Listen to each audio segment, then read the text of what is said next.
synthesis reaction is a type of reaction where two or more reactants in the form of elements or compounds combine to create a single product. The magnesium strip was put over the flames and it started reacting with oxygen. It was an exothermic reaction because it was releasing heat. At the end, it created a product of magnesium oxide.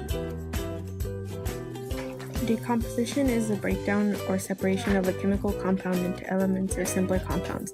The reaction that took place in this lab was decomposition. Hydrogen peroxide was put in a tube and manganese dioxide was added as a catalyst to speed up the chemical decomposition of hydrogen peroxide. As a result, hydrogen peroxide turned into steam, water, and oxygen gas. When the toothpick was plunged into the tube, the oxygen gas made the glow of the toothpick intensify.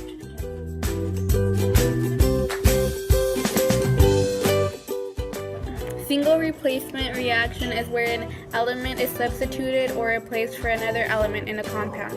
Solid forms of copper, zinc, and magnesium were put in the tray. We added 4 different aqueous compounds in order for the chemical reaction to occur. The elements had to be more reactive than the cation in the compound. We discovered that magnesium was the most reactive, followed by zinc, and lastly, copper was the least reactive.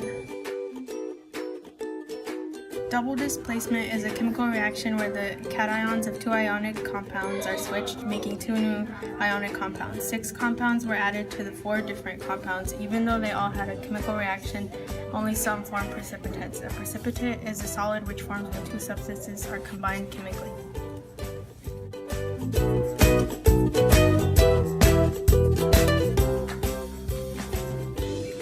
Combustion is a chemical reaction that occurs when a hydrocarbon reacts with oxygen and produces carbon dioxide and water.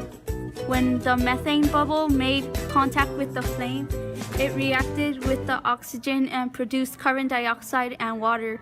It was an exothermic reaction because it released heat.